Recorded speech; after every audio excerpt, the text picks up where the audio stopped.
Good afternoon, everyone. I'm your host, DJ Hamilton, and welcome to Hardware Hoops, the place where we talk all hoops all the time, presented by DJ Sports Show. I'm here with my guys, Matt Kane and Philip Wilson, to discuss some of the latest NBA news from the LaMelo Ball trade, NBA draft winners and losers, Miles Bridges just got traded, and much more. Before we get into that, how you doing, fellas? What up, Good, bro. Thanks for having me. Oh, yeah. Pleasure. If you guys are watching on YouTube, make sure you leave that like and subscribe button. And if you listen to audio platforms, leave a 5-star rating, share anybody you know.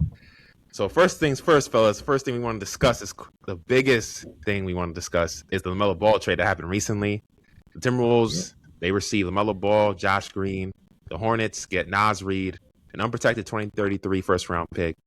First-round pick swaps in 28, 29, and 30, and then second-round picks in 29, 32, and 33. LaMelo Ball still has 3 years remaining on his franchise record 5-year, $203.9 million designated rookie extension. Some of the biggest concerns with him, though, has been his injuries. He played just 105 games from 2022 to 2025 before playing 72 last season for Charlotte. But now Minnesota, when I initially heard the trade, I initially thought, wow, this is one of the deepest backcourts in the league. You got LaMelo Ball, Anthony Edwards. They just re-signed Ayo Dosunmu to a new contract. Mike Conley's still there. And I think this is going to be a dynamic backcourt offensively with him and Ant. LaMelo Ball is a great initiator. He plays with elite pace, great vision. And I think his dribble penetration is going to open up things for Anthony Edwards, especially in driving lanes, creating open opportunities, scoring-wise. That's what he's best at, is playing one-on-one, getting downhill, and utilizing his athleticism and initiating contact. And now he doesn't have to worry about being such a playmaker, initiating the offense so much in the Timberwolves offense. Now he can reserve that kind of energy for his scoring, which we've seen throughout his career. He's gotten better and better each and every season, getting more efficient. I think he's going to take another leap in efficiency next year now that he has LaMelo Ball with him. Defensively, though, I think this team, they did just trade away Randall to the Brooklyn Nets. Now they get rid of Naz Reid. I think the front court depth is depleted now in Minnesota. They're not as tough in the interior anymore. The physicality isn't there. They don't have the length now with Naz Reid being gone as well. And he was a great sixth man for them. I think he was a critical part of them making back-to-back Western Conference finals in 2024 and 2025. And then Randall, I know he's kind of a ball stopper, but he is a physical rebounder. He has a physical presence defensively as a low post defender and a shot creator. And then now if I'm Minnesota, I thought Charlotte, I think Minnesota, they gave up too much to get LaMelo Ball. He gave up too much draft capital. I just think you give that many draft picks and you give him Naz Reid, who was a key contributor for your team's success over the last couple of seasons, for LaMelo Ball, who I know has been an all-star, but he's kind of reckless, not just on the court, but off the court. The man be impersonating his best audition for the Daytona 500 with the Hummer thing that happened a few months ago. I'm just like, man, bro, you hitting people out here, getting out the vehicle and go to the next one? Like, what are we doing now? Like this is I think this is why Charlotte traded him, because yes, he's a great talent, but man, is he a headache to deal with. But immaturity doesn't seem like he's really matured his game, even though he looked like he was making flashes or steps toward that last season. But the way they got handled in that playing game against Orlando Magic, they kind of benched him during late in that game down the stretch, and I was like, oh, how they benched their best guy, kind of the key crucial moment down the stretch. That kind of said something to me. And I think them trading him was kind of sending a shot at LaMelo, like, yo, we don't believe in you. Even though we just had our best season in pretty much a couple of years, and we thought we were going in the right direction, but now we're trading you away because we don't think you could lead our franchise. We don't want to give you the keys to lead us going forward. And they basically have been blowing it up, because we're going to get the Miles Bridges trade as well later, but they basically are just acquiring assets to build for the future at this point. Man, I think when it comes to the Timberwolves, how I look at it personally, I mean, I don't know if y'all think about this. I think part of it really is like, when you think about like out of desperation. First of all, Cat wins the championship after leaving the Timberwolves and going to the Knicks and everything. And if you're the Timberwolves, you're like, yo, every time somebody leaves, they win. You know what I'm saying? Andrew Wiggins, KG, guys like that. I'm like, man, we got to figure out a way to bring some help to Anthony Edwards so he don't end up dishing us too. So I think for me, like, obviously, I agree with you. I don't necessarily love the all the capital they gave up per se, but it's like, if you're at the Timberwolves, you got to do something. You got the superstar. You got a guy who is someone that you want to see be successful and really be that icon for your franchise. that like getting him to me the player LaMelo. Best case scenario, if he can stay healthy, of course. You got a guy who fits perfectly with Anthony Edwards and his talent. You know, a guy who can create shots, can score really well off the dribble, pick and roll, things like that. His weaknesses is also things that you have strengthened in Anthony Edwards. Anthony Edwards is a two-way player. LaMelo Ball is not. You also got Gobert in the paint. Still I worry about how you're going to fit that in the playoffs, obviously, because Gobert is the best in the playoffs when it comes to how impactful he is compared to the regular season. But still, having a guy who can cover up some of LaMelo Ball's mistakes, I think will be a huge factor. But I think also just the number one, having a true number two scorer. I mean, we saw in the playoffs. I mean, I don't know what Randall was doing. It seemed like the Monster took all his talent because in the playoffs, he just was a non-factor. Anthony Davis was playing by himself sometimes and came having a true number two option. Obviously, you had Io, who they paid, who's a pretty solid role player. But as far as a true number two star option, LaMelo Ball can fit that role very well. And honestly, you got to wonder because, like you said, I do agree when it came to how like they did, get rid of him, they didn't believe in him anymore. But you would hope at some point, like as a guy like LaMelo Ball is that like this would be a wake up call for him. They're like, hey, I'm in an opportunity where like yes, one team got rid of me, but I'm still in a place where I have a chance to win. I'm not getting sent off to the Nets or the Kings or somebody like that. I got a chance to win and compete. So it's like, why not take this seriously? Be focused, no distractions, and just lock in and see how far you can take this team. To me, and then having a guy where you can be a star number two to arguably a top 5-10 player, however you want to put him, Anthony Edwards. Like this team is going to be very fun to watch next year. They're not going to win any championship by any means, but they'll be a league pass team for sure. It'll be fun to watch. Oh, definitely league pass team. Yeah, man. Yeah, for sure. What about you, Matt? What do you think? For sure. I think for me, I'm not gonna lie, I'm not a fan of this trade for the simple fact that like LaMelo, he's a great player, but I don't think he affects winning. And I say that because like I'm a guy who followed him since he was 15 years old on the TV show, and I basically seen him grow up, and I see the same player. He's just older now, so I don't think he affects winning. Not saying that Randall and Naz Reid did. It's just they gave up a lot for Melo. Even though yes, you're getting like a true point guard. He is 6'6" as a point guard. He plays fast. He plays fun. I do think Minnesota is going to be must-watch TV with all the lobs and stuff like that. But I just have to see how it plays out because LaMelo is not really a guy that's like a winning player, like that has a winning mentality. But just like you said, Phil, like maybe this is the wake-up call for him. Maybe this is what he needed. I definitely think this is what he needed as like a move away from Charlotte.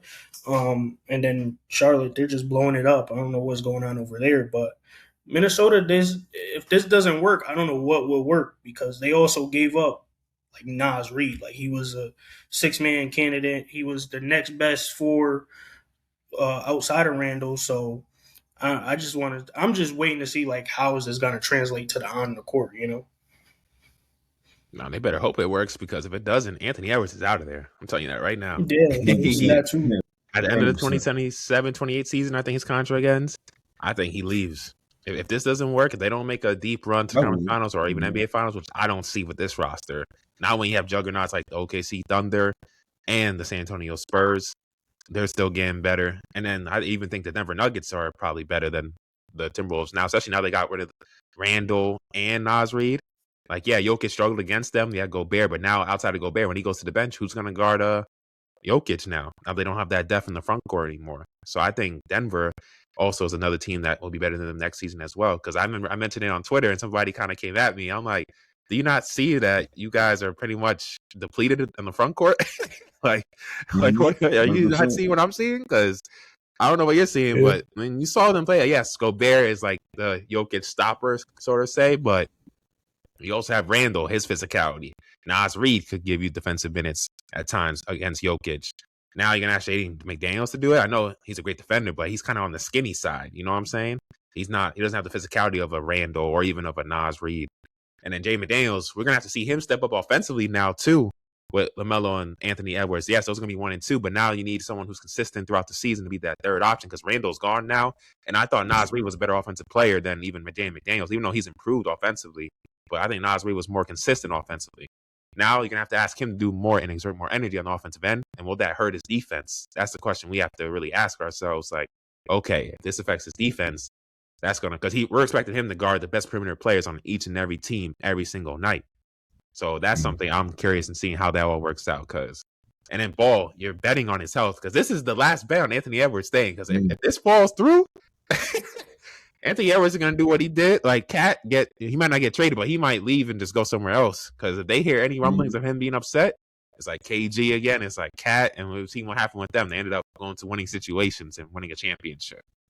Kevin Love, same thing. Let me not forget Kevin Love. Him as well. He got traded. He went to Cleveland, won a championship in 2016. So Minnesota kind of has a history of their franchise guys getting traded and booted and going up winning somewhere else, greener pastures. That they don't say, the old term is the grass ain't greener on the other side, but in this case, it is. It always is. It always is. So, yeah, and then, but I think offensively though, this team is gonna be really explosive. They're gonna have a leap. I think Melo's gonna really push that pace. They've been lacking that point guard. I know Mike Conley's been running the offense, but he's on the twilight of his career. He's kind of way past his prime. He's a guy who should really be coming off the bench, and then he's kind of been like their starting point guard. And remember, Dante DiVincenzo is going to be all out next season as well with the torn Achilles. He might not come back to the end of the season, but I really think he's going to be out for the rest of the all next season because remember, he got hurt in May of the playoffs. I just don't see a situation where he comes back before the playoffs because remember, you got to get your runway in, you got to get in shape because playoff intensity is totally different from regular season. So I could see him missing all of next season. That's why I see why they gambled and acquired LaMelo and try to take this risk to get a point guard of his caliber that could pair Anthony Edwards. And now they have the 2 of the top 3 picks from 2020. Look at that. Whoever thought we would see them on the same team. James White was like, yo, guys, you need another big? How we make it all the top 3 2020 picks. What do you say? It was crazy to see the trade go down. I was just like, wow. This is crazy. Yeah, I definitely didn't expect it. Yeah. I definitely didn't see that coming.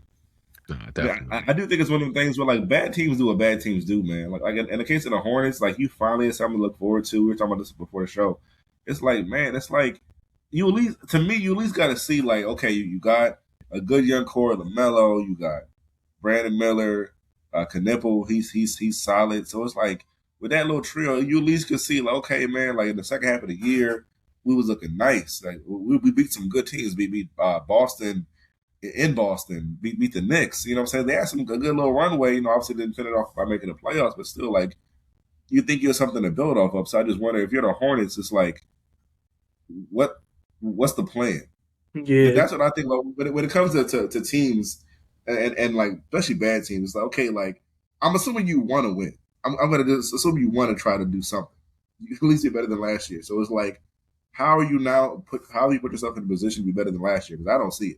Getting rid of LaMelo, getting rid of Bridges, and like obviously, you know, I like Brandon Miller, but I don't know if I expect him to be the Paul George in Indiana, excuse me. So it's like if he's not going to be that superstar player, then it's like what are you looking to do next year besides be once again in the maybe a play-in situation at best? Honestly, my thing is with Charlotte. My thing is with Charlotte, it's like I watched that playing game they had with Miami. It was a fire game. They played well. Kobe White, he deserved the bag that Charlotte gave him. Yes. He played phenomenal. But my thing is, though, LaMelo was their, like, point guard. Kobe White's not really a point guard, a facilitator. He's more of a, like, the scoring guard or whatever, or what have you. So I think that's now going to take away from Khan and Miller because – Khan, he was one of the best shooters last year because Melo was feeding him the ball, running that ultimate. So I think maybe if like Kobe could step into that like role a little bit, but Kobe, he's been a scorer his whole time in the league, and rightfully so. Like he's nasty with it. So that's what's confusing to me because it's like, what are you gonna do now? Yeah, and to that point, does Khan regress because of that? Because like it wasn't like he was getting compared to Steph a lot, especially as being able to shoot the ball so well. But it's like he ain't Steph. He out here pulling from 30 and going off the dribble and all that. Like his game is different. He not ball. You know, He's not really ball shit. dominant, and I noticed that at Duke. And now he was in like a similar situation where he didn't need the ball in his hands. He could just catch and shoot. So, what the question is, like, what will his stats look like now? Yeah, I can see a regression for sure.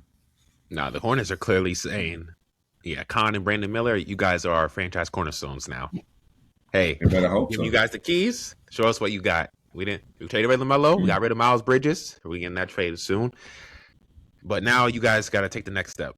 I think he is a good player. I think he'll be an all-star, but he's not a number one to me. As great as a rookie season as he had, he did get set up, like Matt said. LaMelo Ball set him up great. You know, he dribbled penetration, had a lot of wide open looks. Brandon Miller had the same thing. Brandon Miller is a little bit better shot creator off the dribble, creating his own shot than Con. Some people are trying to say, Con can maybe be a Devin Booker type. I need to see more off the dribble and create his own shot to be Devin Booker. They better hope he's Devin Booker. They better hope. Yeah, I say that's the scenario too. Because now that you got rid of now that you got rid of the most popular player in your franchise history, arguably, and the kids loved, you better hope one of these guys pan out because they're going to look very dumb. And, you know, like they always say, incompetent franchises always do dumb things. And this is another example because you went from 44 wins last year. You were 19 wins the season before. You were making significant progress. And now you just pretty much dumped the whole thing down. It's like that. Instead of trying to come back stronger. Another year, you just extended the coach. Like, I just don't understand it. It just doesn't make any sense to me. It's crazy, man. This is Charlotte, though. This is what they do. That's what I'm saying. Yeah, I feel bad for Charlotte fans. Yeah, and then before we get into the Miles Bridges trade, let's talk about the Timberwolves. Like, where are you guys rank them on the hierarchy now in the Western Conference? Because now I still view them as a middle-of-the-pack team. I just don't think they're – OKC and Spurs are in a different tier and stratosphere than everybody else. Then it's like, okay, Denver, I have over them. We'll see what the Lakers do. They still need a big man. We'll see if they sign LeBron back. But I even think Lakers, if they get a good big man, could still be better than them. Rockets, Fred VanVleet's going to be back. I expect them to have a better structured offense. They have more spacing now because he can shoot the basketball. They should be better next season. So it's like, okay, you did this move. You lost some depth now. I think you dropped yourself in the pecking order in the Western Conference. And I don't think that's a good thing for especially if you're considering you want to keep Anthony Edwards here long term. I just don't understand it. You got rid of a lot of assets. They pretty much got rid of all the draft capital for like the next 4 or 5 years. Yeah, it doesn't. I don't. And that's what should maybe barely to avoid the play-in because like I can see them being a top 6 team because like you said, what obviously the top dogs is OKC and the Spurs. I would personally put probably Denver, and assuming the Rockets get better and get be how they should be with Fred VanVleet, I'd probably say that's a 4. If you want to say my Lakers are a 5, you can slide them in there. Yeah. Either before or after the Timberwolves, but it still is like. That's just avoiding the play, and that ain't mean you a contender in the West. So it's like, what are we really doing? You know what I'm saying? And that's where I'm like, okay, like I think you need to do it because you need to have a true superstar, or star player next to Anthony Edwards. But it's like, man, like in the West, that's where you wonder as far as with expansion, as far as them moving to the East possibly. How could that change? Not that they beat the Knicks or anything like that. I'm just saying, like, I feel like you have a better chance being out East. If you're the Timberwolves and being in this Western Conference. I know they're crossing their fingers praying to get booted to the East at this point. That's what I'm saying. To me, just like you could probably be top 4 in the East, in my opinion. Yeah, if this Timberwolves team was in the Eastern Conference, I'll have them right behind the Knicks and Celtics, probably. Like they'd probably be on that level with maybe Detroit. Yeah, they'd probably be right there with Detroit. Detroit's up there. So those would be like the top 4 teams. Yeah. Because Detroit, they still need another shot creator outside of Cade. They did just get shooting with Isaiah Joe in that trade. And then they might not even keep Duren. That's another thing. I heard they might going to sign a trade with Duren possibly because he's not loving it. I heard that too. But he didn't do himself no favors though with the playoffs. That's my thing, man. I get you want the bag, brother, but you didn't show up in the playoffs. I heard he was unhappy with like the offer that he heard or something like that. My thing was like, bro, what'd you expect after that playoffs? Like, right? They were happy with you in the first and second round. Exactly. Like they're not gonna give you the rookie max now. Like, nah. Come on now, you didn't do yourself no favors. Yeah, he was a no-show. I was looking out for him. I'm like, yo, you one of the most chiseled dude in the league. You getting bullied by this team in Orlando Magic. I know they're physical teams. It's like, damn. Like, yeah, you're an all NBA player. Like, you need a show. Like, you ain't helping Cade out. Wasn't he coming off the bench at some point? Like they had Paul Reed over him at some point, right? That's how bad it got. Yeah, they played Paul Reed more minutes at one point. It was bad. That's what I'm saying. Like, what are we doing, man? Yeah. Now you want the bag? I don't know. Yeah, I don't know. And I heard rumors the Lakers could try to target him because they need a big man. They need to. I don't want Ayton, please. Yeah. Yeah. If y'all run back the same roster and y'all getting the same result, bouncing the first. I think that's what the Lakers are. Like the Lakers, I'm so like done with them in terms of like talking about them because Luka, it's like the same thing every year. He scores a lot of points, but he doesn't play good defense. So then it's like what they're trying to build a defensive team around him, but and it always falls short because they never have enough like bigs depth, and they're just focused on Luka, and it's just a pick and roll offense. So Lakers, it will be good if they try to get Jalen Duren, but I don't think that's enough. You just have to wait and see. I don't know. Speaking of your Lakers, you want to mention your Austin Reeves signing, Phil? I know you took some notes on your Lakers. Yeah, man. Yeah, I mean, like we talked about it a little bit before. It's like I'm happy for Austin. He's an undrafted player with the most money ever in NBA history for an undrafted player. That's big time. I mean, first of all, congrats to him. And like I say, I love to get your thoughts on this as well. But me being a Laker fan, it's like it puts me in a tough spot because I wanted him on my team because it's like you don't find many 20-plus point scorers in the league. A guy who can be a really good secondary option, not on a championship team. That's another thing. That's a championship team, but a really good player as well. But the thing about it is, as far as like, if you're gonna have Luka as your best player, you can't seriously say that you're gonna. Oh yeah, we're gonna have a Luka and Austin Reeves backcourt contend for a title. You can't seriously expect fans to believe that. I don't believe that. I've seen too many championships in my lifetime as a Laker fan to think a Luka and Austin Reeves backcourt is gonna be a ticket to the finals, unless we go add Hakeem Olajuwon at center and Scottie Pippen at the 3. You know, what I'm saying like we're gonna need a lot of help, and even to really say we're gonna need to cure up the defense. You know what I mean? That's what I'm saying. So it's like I'm much as I understand why we kept him, and like it would have been tough to lose him because I don't know what we would have got to replace him and his scoring and ability and all that good stuff. At the same time, like okay, we give AR the bag. Luka wants a center. An A-list center. I don't know where the hell you're going to find that unless you go in that time machine. So it's like Bron, who I want to resign, but like with what, and like I heard his stuff with him because what he wants, the Lakers aren't viewing him as, a focused piece because, he's in year 24, but he's LeBron and how much he brought to your team as a third option and then as a first option in the playoffs because everybody got hurt except for him pretty much. So I can see why he feel disrespected, but it's like, as far as like, what he gives you is great, but it ain't gonna be anywhere enough to compete for no title because you're not gonna play defense either. This isn't year 10 LeBron, and that's no disrespect to him. I'm just saying like he deserves his respect, but it just like with what we need for the roster, if you're gonna sign a Luka and an AR, what are we really doing as far as like if we're really thinking about competing for titles? Because you can't seriously think that's gonna happen if you run back a Luka, AR, LeBron, and Ayton and think you're going to do something. I mean, realistically, that's probably a first round loss this year, which people said it could have been last year, if not for the Rockets imploding and having the injuries, things of that nature. So it's like it puts me in a tough spot because it's like as a fan, I'm like, what am I really expecting? Because I'm the type where like I keep my expectations low. Because it's like, I'm not going to be talking about like these Cowboy fans, oh, you know, it's going to be our year this year, right? No, it's not.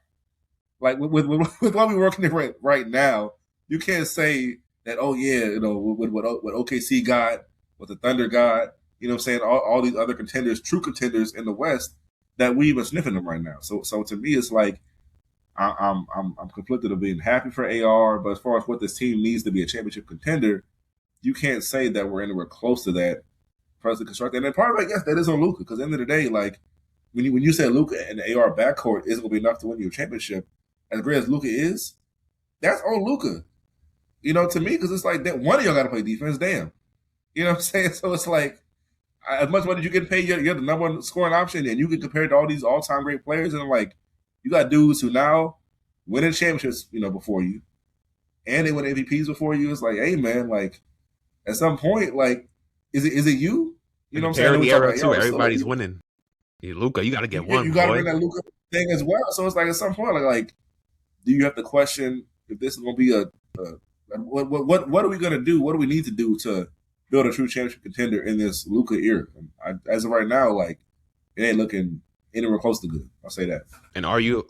I don't think I got to ask you. Are you worried about the durability of your backcourt? Because remember, Reeves had that oblique strain last season and the calf strain, and the season before that he had the pelvis injury. I'm worried about it all, brother. And then we know Luka had fair share of injuries since he got traded from Dallas. You know what I'm saying? So that's what I'm saying. I don't know, man. I don't know. And the West is a gauntlet. Like it is a gauntlet. That's what I'm saying. Like you got backcourts of the Spurs with Dylan Harper, Stephon Castle. They also got still De'Aaron Fox there. I know he's still there. OKC, you got J-Dub, SGA. The Minnesota Timberwolves now got LaMelo Ball and Anthony Edwards. Like you got some dogs you got to deal with now. Hey, they love that we resign AR. Pick and roll. Yeah, that's all we need. Hold on, hunt him defensively. Come on, man. Come on, bring him up. Pick him up. Pick and roll. Europeans gonna be back in Dallas. Back from his injury. Come on, man. Like, oh yeah, you guys got your hands full now in the West. LaMelo's gonna be back as well. Let me not forget him. He's in Portland. I'm glad we got him, but it's like you know what this is gonna come with. You know. Yeah, like Lillard and Kyrie are gonna be back. So those are two either star guards back from their injuries that you got to deal with as well. Hey, bet the over. Bet the over. They're going against the Lakers. I'll tell you that. Any guard going against the Lakers. They're going to be hunted like a lion going for his prey, man. They're going to keep. Man. Hey, let's get the switch. Let's get Austin Reeves on us. Give me your thoughts on it. Give me your thoughts. Yeah. I'm tired of talking about the Lakers right now. Oh yeah.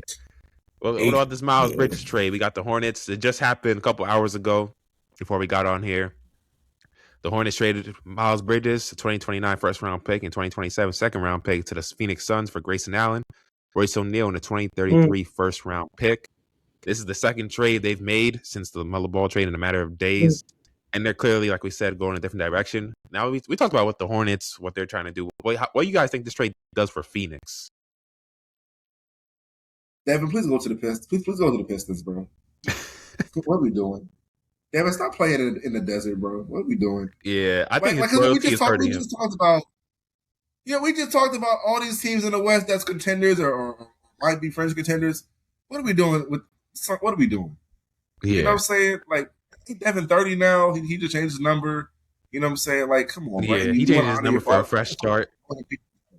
He's definitely saying, man. Like, yeah, man. Like, come on now. And all the capital they give up to get I believe they gave up a 2033 pick or something like that, right? I didn't check the details, but I just saw the trade right before it popped up. But I'm like, okay, like I get you trade for Nas Reed.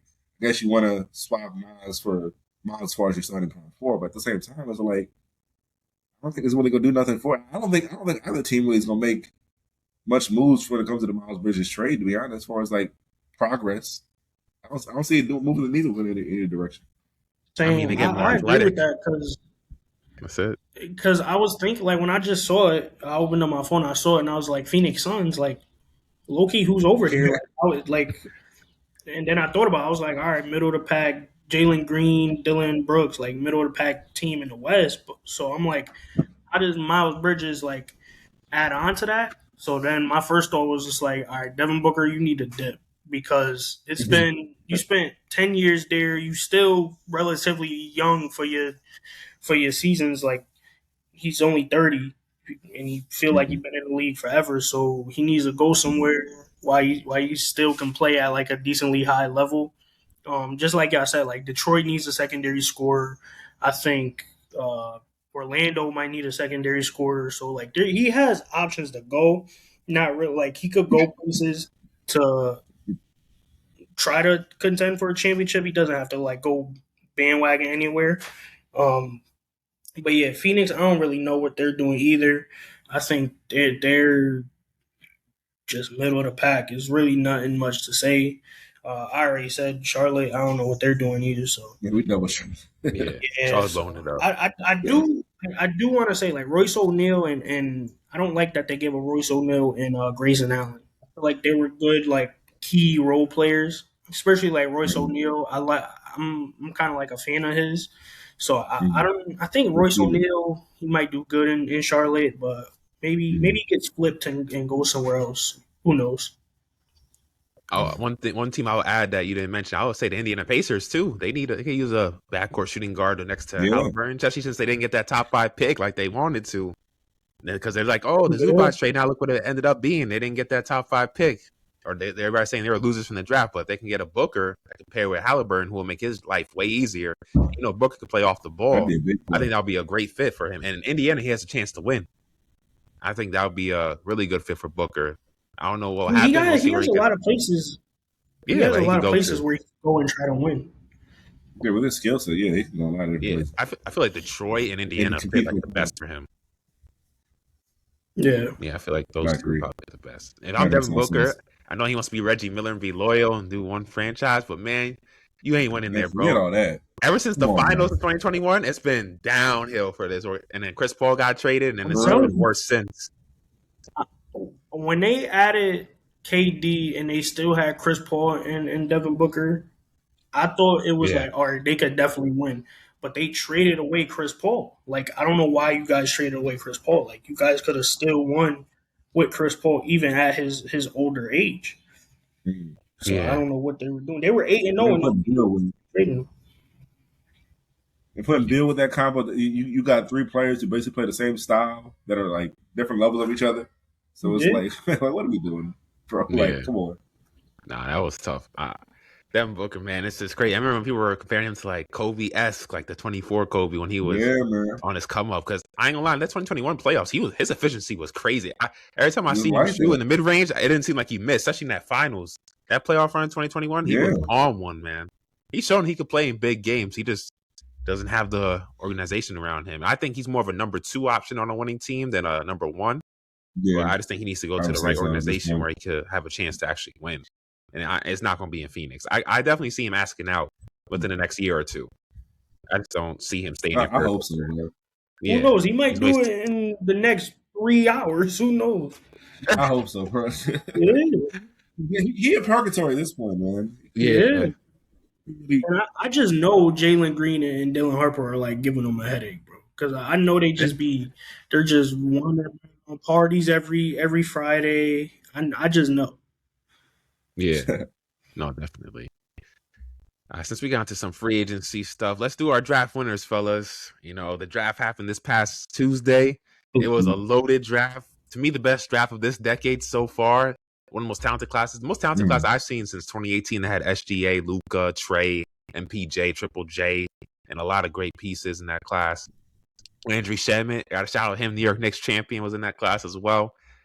And this class was special. I mean, a couple of draft winners I had from the draft night. The Wizards, they get their franchise cornerstone and AJ DeBonsa. I think he's going to pair perfectly with Trae Young. And we'll see if they sign Anthony Davis because there's rumors out there he might not sign with the Wizards. We'll see because he wants his money. He wants that one last big contract because he's at the stage of his career. I know you were on him back in LA. Yeah, he needs to stay out the court. That's for sure. But yeah. But I think DeBansa, Trae Young, Anthony Edwards, Alex Sarr, hopefully his foot gets right because he did injure his foot earlier this offseason. And they have some young pieces there. I think this is a team that could make a jump. If they could get healthy and get these guys, if Anthony Davis signs back and DeBansa lives up to the hype, because I think he's one of the most polished scorers coming in, especially as a teenager that we've seen in a while. I think this team can make it like a 6th seed or even a play-in spot in the Eastern Conference because I think they have the talent to do it, especially in the East. I can see this team making a jump. And I think Trae Young's going to have a chip on his shoulder. He has something to prove. He's heard all the naysayers, people talking ish about him. And remember, people forget, Trae Young led a team, Hawks, to the conference finals. That team honestly overachieved. They didn't really have chance. They shouldn't even have been in the conference finals. And also, he's led the league in assists twice. The guy is an elite playmaker, a great play initiator. He's going to make life easier for the Bansa. And he's one of the best lob passers in the league. If he has Anthony Davis with him healthy and he has Sarr, come on now. And the Bansa's athletic too. He can get up. So he has a multitude of guys he can throw the ball to and they can get up there and get it. So I think the Wizards were one of my winners. Utah, Darren Peterson. They already have a great core there. You have Lauri Markkanen. You have Triple J. You have Keontae George. I think it's going to be a great backcourt with him. That young backcourt is going to be a dynamic scoring duo.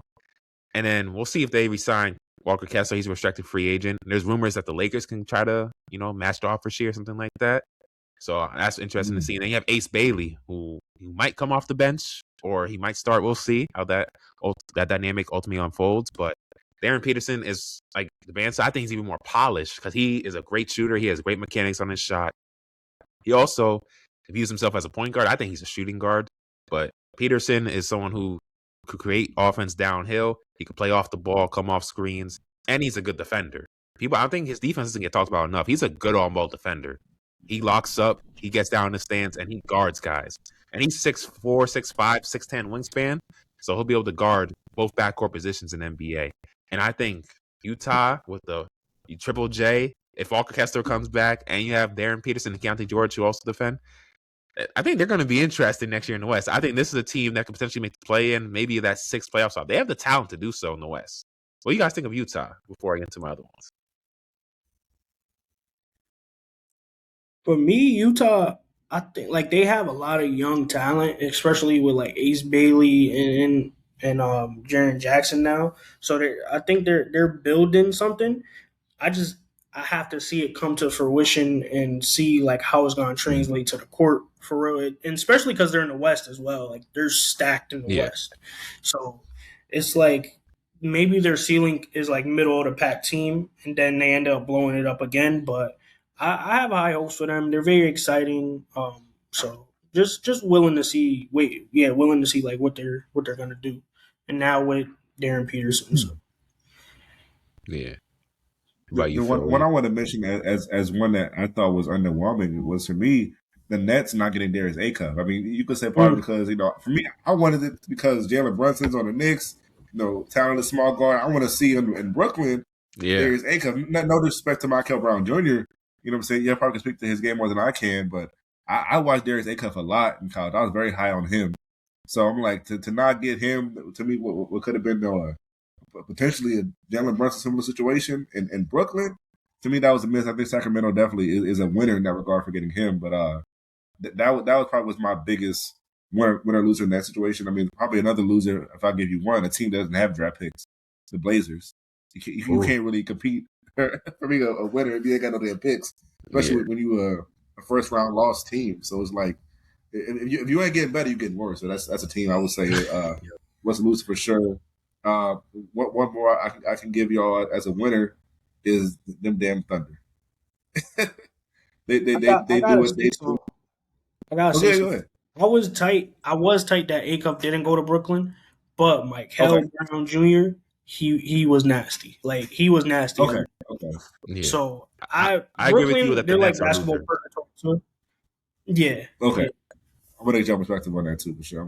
Cause that was my thing. I was like, because when they got there, I'm like, okay, Michael Brown Jr. I'm like, I thought so too. I thought they were gonna get Acuff, man. But it's just like he's right there. You got Acuff, yeah. So I'm like, I didn't think Michael was better than Acuff. So I'm like, why? I didn't see that, and I could be wrong, but still, like I say, I didn't see it when it came to Michael compared to Darius. And then when you hear he had back issues in college, Mikel, I'm like, I know he said he's good now, really? but see? that kind of scares me, And Brooklyn is like, man. You guys, let's be honest, you're never going to be number one in New York ever. I don't care, whatever. You're always going to fall second. It's worse than LA Lakers than Clippers. It's even worse than that. Knicks are the beloved team in New York. Like it's universal. Yeah, like it's not even close. Yeah, it's worse than LA. And even when you guys are good, the Nets people love you more. The Nets was in New Jersey for how many years? So that's really why it's always going to be New York's team, New York City. So. Gotcha. Okay, that's good perspective though. It's always going to be the Knicks, man, no matter what. Yeah, when I saw that pick, I'm like, damn, Acuff, he has the swag. He has the approval from Allen Iverson. He got the Reebok deal. He got the game. That's what I'm He saying. That's a embodies lot of the love, New bro. York type of persona. Even though he's from Detroit, he got the toughness to him. Like, how you not go for that? And he has like, come on. I just hopefully Mikel Brown Jr. stands out. Hopefully he does, prove us wrong. Because I think he's a talented player. Because he did, lead the U17 or U19 team in scoring when he played with the Vance Peterson. He did lead them in scoring. So he was a talented guard. He was a 6'5" point. He's a 6'5" point guard, 6'6". He can shoot the ball. He needs to get more efficient. He needs to get stronger. But that back issue does kind of worry me a little bit, especially when you're that young. You know what I'm saying? Another winner I had is Chicago Bulls. Caleb Wilson. Yes, Caleb Wilson. Jalen Swain. He is Wilson is a dog, man. I love his mentality. I know you talked about UNC. You watched them. I know you've seen him a lot during the season. To me, he is the most athletic player in this class, and he has arguably the most upside. He's very raw, very talented. He has some face-up ability. He has some defense. He has some great defensive instincts. I think he has some great defensive tools. He has to get more polished, get stronger, improve his outside shot, tighten up his handle in the half court. But he's going to take that. He did say he wants to be the greatest ever. He did take it. He did have a chip on his shoulder saying he kind of did take it as a slight that Peterson, Devansa, and Boozer got picked ahead of him. And he plays all of them in the summer league because I saw the schedule that he's going to be playing all of them. We'll see if they all play because, the top base, he's only play like 2 games. But I would love to see that because I know he's going to take it personally because he always has that thing in the back of his head like, oh, this guy, I'm coming to kill this person tonight. And he has that old school mentality I just love. I think he's going to turn out to be a great player because I just don't see a guy like him with his mentality failing. People try to compare it to Patrick Williams, number 4 pick, same type of build, but he's more talented than Patrick Williams coming out of college, and he has a dog mentality. And his work ethic has been praised by many. So I compared him to even KG. So, and then Jalen Swain, who when I did my mock draft, I said he reminds me of OG Anunoby. He's a jump shot away from being OG Anunoby. I think he's a jump shot away from being a steal in this class. He could defend. He's athletic. I saw him guard AJ Debanza in the tournament. Even Debanza got his. Swain did guard him pretty well. He made it tough for him to get his buckets. And he's like, 6'6", 6'7", 6'8", around that range. And he just has he's capable of getting to the rim, putting pressure on them and finishing strong. He just needs to develop that jumper. If he gets that jumper right, man, I think he could be a steal from this class. Chicago, they did well in this draft. And you guys mentioned the Thunder. I had them as a winner as well. People are saying the Wemby stopper, Ademara. I'm just like, we'll see. But he can't move as well as Wemby, but he does have great passing instincts. He does remind me a little bit of like Pau Gasol a little bit. It's a Jonas Sagauskas. And I want to see how his three-point shot develops in the NBA because he didn't really shoot threes in college. And he's a good rim protector. I think the Thunder got help there, especially in the interior. Now you don't have to play Chet at the 5. You can play him at the 4, which is his natural position, especially when Hartenstein's off the floor. And Mara can play that 5 position because he has more girth to him. And then you got Bennett Sturts. You got some shooting. You got added shooting because, they did lose some depth in their wing positions. They traded away Aaron Wiggins and Isaiah Joe, what I think is going to hurt them defensively. Those guys were good defenders and knockdown shooters for them. So they need some more shooting. Ben Sturts, I think, coming right away out of Iowa, provide that for them. And then also the Spurs. To me, the Spurs also won this draft. You got added depth in the front court and girth alongside Wemby. You got Terrence Reed Jr. from UConn. Shout out to Connecticut. I know Matt Cain from Connecticut. Yeah. They got Terrence Reed. Big addition for them. He's a shot blocker. He can guard well in the low post. He's a big body down there. He has nimble feet, catch lobs, all that. And then Jaden Quaintance. I know he has injury history, but he's a freak athlete, blocks shots, great defensive instincts. He has a 7'6" wingspan, 6'10", and he's like 19 years old. And you go into an organization, the Spurs, who are great at developing talent. They have a great medical staff. I think they're going to develop his fundamentals well. I think they got what they need in the front court. That's what we were saying in the playoffs. When Wemby takes a break or when he's tired, who can go and guard somebody? Who can, provide some interior presence on the inside? I think these guys will be able to help that, especially once they develop. Especially play at least 15 minutes a game because those Cornet minutes, man, they didn't really cost that team. And it had Wemby having to play so many minutes and when he was exhausted. And Wemby has a skinny frame. You don't want him always having to guard and bang down low with the strong big man in the NBA. When you have Reed out there, he can take some of that, load defensively. And I allow Wemby to have more energy. I think that was a great pickup for the Spurs. And lastly, the Grizzlies. I mean, Cam Boozer, Ricky Saunders, Kareem Lopez. He has some good young talent. Cam Boozer's a smart mature franchise cornerstone. You know, you have your guys now as you try to move off Ja Morant. And the Grizzlies, I don't think they're going to be good next season, but now you have a core foundational, pieces to build it, along with Zach Edey and Cedric Coward. You got your guys now, so it's all about putting it together. It's going to be a long rebuild. They should be a fun team. I think they're going to be a great rebounding team with Boozer there and Edey in the front court. It should be something to see. And then my loser, I know we mentioned the Nets already. I had another loser, the Dallas Mavericks. How you select Perez Johnson Jr. at number 9, which I thought was too high for him. I thought he was like late lottery. Yeah, I think he was for that. Yeah, I thought he would probably go 13, 14 range. I thought that was too high for him. I thought Axel Lenderborg is better than him. Ade Mara is better than him. Who else was there? Braden Burries was available because he got drafted 10 to Milwaukee. I just thought that was too high for him. Even though I know Dusty May just got hired as the head coach, I know he wants to go with this guy he wants national championship with. Because I said at number 9, I said, watch, he's going to choose a Michigan guy. And I was right. But he chose the wrong one. I got that. Yeah, I'm just like, I don't mind you choosing your guy, but you chose the wrong one. I know, people are comparing him to maybe a Bam Adebayo or Mari, like a little poor man's Mari Stoudemire and stuff like that. But I just thought maybe you should have went to Lenderborg here or Braden Burries. I know you didn't want to go Mara because you already have Derek Lively, which I understand. So, but I just thought that was the wrong pick. I think there were better guys and better options on the board you could have gotten. Yeah, for me, I want to stick on the Michigan guys real quick because Axel Lindenberg, he went to Golden State. I don't think that's a good fit for him. I wanted him to either go to OKC or Miami because they had the pick around there, and Miami got Nate Ament from Tennessee. So got traded to Milwaukee. I feel like that would be on the trade. Oh yeah, that's right. I see it now.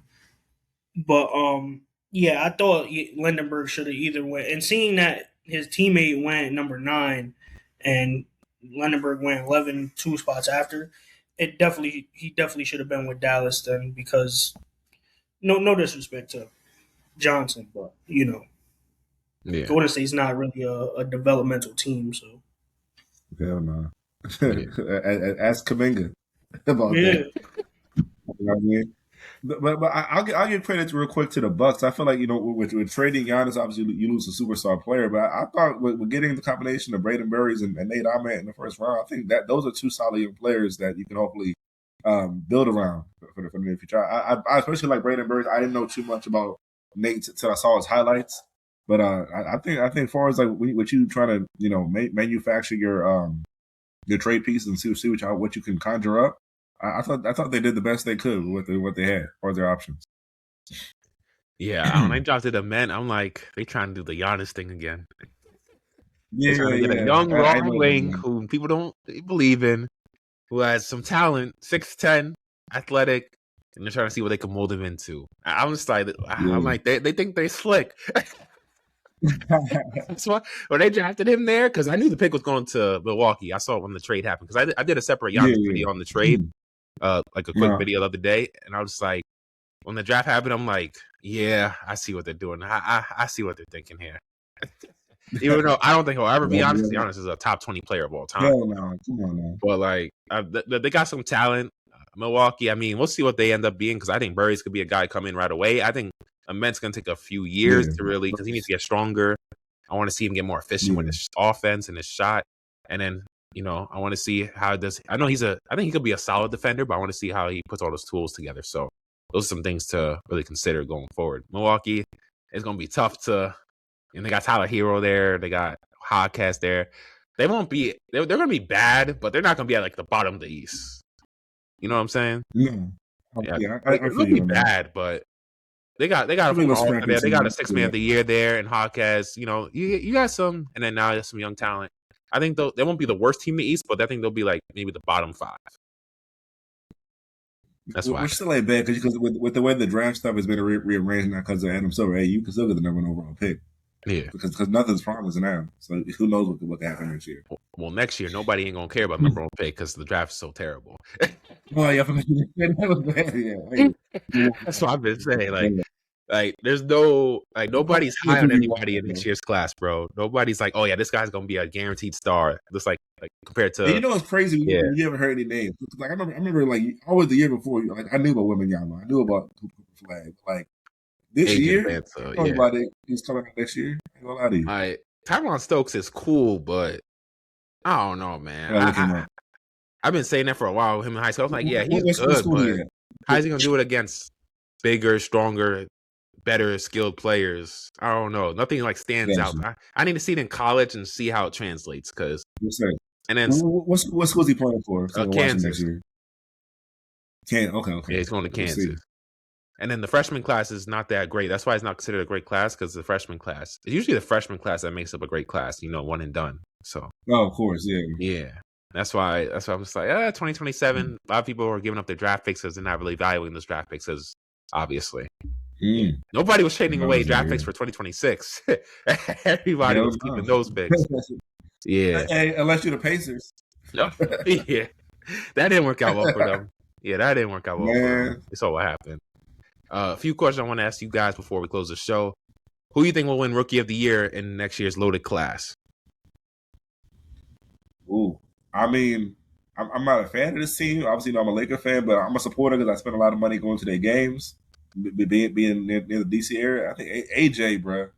I think AJ could be that dude for sure. I just think with the fit that he is alongside the Wizards and the Trae Young, AD. I personally don't see him being there. I wouldn't be shocked if he's traded either before the season or before the trade deadline, whatever have you. So I think he'll definitely be in a very starring role. You know what I'm saying? As far as like being able to score, being hopefully a solid two-way player as well. I think AJ should be the number one overall. As far as being number one overall pick, I think he should be the guy. He should be the favorite to be a Rookie of the Year next year. What about you, Matt? For me, it's a toss-up between AJ Peterson and Boozer. I do think AJ's going to get it only because I feel like his team is going to be somewhat better than Utah and most definitely better than Memphis. And if you look at the award history, they don't really give it to teams that are like trash. So I think Boozer he'll play phenomenal, but it's going to be a stretch for him to get the award. But AJ for sure, because the future with Trae there and him being there is bright. AD might be there as we know. If he does, it's only going to add to AJ's future. So AJ for sure. I don't really have nothing to say because I agree with you guys. I don't even really add on to it. And this is like the first time or really rare time we all agree on something. So I have nothing to add. I've been high on AJ. I've been talking about him since like last year. I mean, I knew him. Oh, for sure. I've been watching AJ since he was in 8th grade. When I saw that video saying, this 8th grader is like Giannis Antetokounmpo, I'm like, let me watch this. I was like, yeah, this tenacity he was playing with, I was like, this kid gonna be a pro. He has to. I look at motor first. Yes, you can have talent, but I look at your motor. Do you play hard? When I see you care about it, I'm like, the only thing that can stop this guy's injury. You know what I'm saying? Like when I know you care about the game, that's what I saw with Wemby. That's what I saw with Cooper. That's what I saw with AJ. That's why I knew they were all going to be special from a young age. I watched all of them when they were like 14, 15. I'm like, they have it. And I think those three guys are the next faces of the league, like the next three best players, because they're just rare. They're freakish phenoms with elite mentalities and elite work ethics. When you pair all those three together, it's a recipe for success. So AJ, I think I did something in Reddit and I said, who's gonna have the best career, Cooper Flag or AJ? A lot of people said Cooper Flag. I'm like, damn, y'all really? A few said AJ, but the majority was Cooper Flag, which I could get, teenager breaking records and everything. But I was like, y'all kind of sleeping on AJ. Y'all kind of disrespect. I averaged over 25.5 points. He averaged 25.5 points per game. Like that's some KD type stuff as a freshman, and he did it efficiently too. I know he didn't shoot well from three, but he shot over 50% from the field. Like, you know what I'm saying? And then when not a very talented roster was on either. And his playmaking got better throughout the course of the season, especially when Saunders went down with the torn ACL. And he rebounds the ball. Once he could get more engaged defensively and he irons out his 3-point shot, the sky. I think he has, like I said, he has MVP potential. I think the best wing conversation of the next generation of the 2030s is going to be between him and Flag, man. Like, I think those guys are going to be battling it out. I can't wait to see those battles. I know they're in different conferences, but I would like to see that in NBA Finals one day. You know, I know that their organization has a long way to go. And who would you say of this class? I know this class we expect to be historic. Who would y'all say would have the best career? Of this class? See, I was about to say that too. That's tough. Oh, see, okay. I wasn't Yeah, I was make about to ask sure. that because I was like, damn, Okay. best career is hard because it's like I've been thinking about that a lot, bro. It's hard for me for the simple fact that I don't think these players are gonna stay with their teams a long time. Okay. They're gonna stay for like maybe 5, 6, 7. But then once they get wow. the first taste of free agency, I think they're gonna at least look at the market. So it's hard. Okay. It's hard. Yeah. Best career from this rookie class, man. For me, it's between AJ, Darren Peterson, or Caleb Wilson. For AJ, like I mentioned, dynamic scorer. What about Cam? Oh, well, let me get to a reason for each one first. So AJ, I think have the best career because just how great of a scoring package he has already. He already has that dog mentality. He's going to a favorable situation, even though Washington's not great, but it's not like he's going to a situation where he has no other veteran all-stars there already. Like Trae Young's already going to be there, we know for sure. We'll see about AD, but he can learn from Trae Young. He has some young talent there. And then in the East, and I think he's going to get progressively better throughout his career. And he already said he's planning his Hall of Fame speech. The guy wants to be great. So I think he's going to have and he's proved he could play. One thing I said that's underrated about him, and when I did my mock draft, the dude could play big minutes. Like he played huge minutes at BYU. That's his durability shows. He can play both ends. We'll see about his defense. He needs to get better, but I think he'll get better at that. DP, I think Utah is a great situation for him. He said his creatine situation in Kansas behind him. We'll see. But man, the guy is one of the most polished scoring off guards I've ever seen. The dude has the total package. His shot is beautiful. He has the handle. He can finish through contact. He can defend. And in Utah, I think they develop well. It's a small market. There's not a lot of distractions. And I think he could develop well in that system. I don't know if he'll stay there long term, but he did say going number 2, he has that chip on his shoulder because he'll remember that for the rest of his career. And I think that situation at Kansas will happen and that transpired over there is going to have him an extra chip on his shoulder, extra motivation to be and fulfill his potential. People comparing him to Kobe Bryant, Devin Booker, Ray Allen. Those are all-time great shooting guards. And I think DP is going to be in that conversation in the next couple of years. Trust me, DP's a killer. And I think people are kind of going too far with the Kansas stuff. I know, yes, it was crazy, but he said it won't happen in the NBA. And I think he really didn't want to play in college. He was ready for the NBA right out of high school. Like, he didn't really want to go to college. Let's be honest. He didn't want to go to college. So I think he's going to really ball out. He's going to be in contention for Rookie of the Year. And then Caleb Wilson, to me, I think he might not be the best rookie next year. But I think by year 3 or 4, once he gets more polish, strength, improves that shooting ability to tighten up the handle, man, I think we're talking about a Giannis KG hybrid, bro. Like, this guy is a dog. Amari Stoudemire. Like, this guy jumps out the gym. He plays with that tenacity. He doesn't like you. Like, he'll talk in your face. He can hit the fadeaway, mid-range turnaround jumper, face you up, rip through, go dunk on your head. Like, I saw his highlights. Go watch his highlights, y'all. Caleb Wilson, UNC, best highlights you'll ever see. Some of the best highlights you'll ever see, man. I'm like, yo, is that Kevin Garnett? Young KG flying out there, man. So those are my. I think. Well, if I had to choose one, I'm still gonna go AJ. I'm really high on AJ, man. I'm not mad at that. Yeah. To me, but Caleb is so nice because he obviously he had his season cut short due to injuries. Caleb to me was so nice. Where like had he finished the season out healthy and played his full season and the tournament out, I personally would have been shocked if he had gone number 2. I think AJ was a dude who was favored to go number 1 the whole time. But to me, Caleb, I believe in that much to where like not only do I believe that he can potentially have the best career, but he was a dude who was so good to where like even though he's picked at 4, you could say he was drafted too low. That's how much I believe. I thought Caleb should have went to Memphis. I thought they needed a dynamic. I would have been mad at that. Box office attraction. Cam was a very safe pick. I know Cam's safe pick, but he doesn't have the upside, the ceiling of Caleb, man. He has a higher floor, but Caleb, I think if they both reach the potential, Caleb's gonna go down better, man. Cam is nice. Like he's good. He'll be a good skill. Maybe he'll be all-star, maybe come on base. But I don't think Cam has MVP potential though. I agree. That's the thing because like kind of like you mentioned, he is the highest floor probably of anybody. Like he'll at the worst be a solid starter in the league at worst. But like I agree. I don't see MVP superstar like that necessarily. But you know, Matt was like, not Cam. Make your I'm just a Cam Boozer guy. Man. I'm a Cam Boozer guy. I feel like his game. I'm waiting to see how it's going to translate. I love that his Of course, dad. makes Like sense. I was a fan of Carlos Boozer and those like Bulls Oh teams. yeah, So I'm waiting to see like how he's gonna turn into not like his dad, but how his dad is gonna like help him adjust to the league and stuff like that. So that's I saw some people wanted him to go to Utah because Carlos Boozer played in Utah. So and his dad stays out there sometimes. So it would have been like the adjustment would have been easier because he still got his family around. But I think he has a high ceiling, man. I can't really say like who's his comparison right now, but it's gonna be fun watching him with Zach Edey. It might be just like watching Carlos Boozer when he was with Joakim Noah. So it did one of the best backcourts we've seen.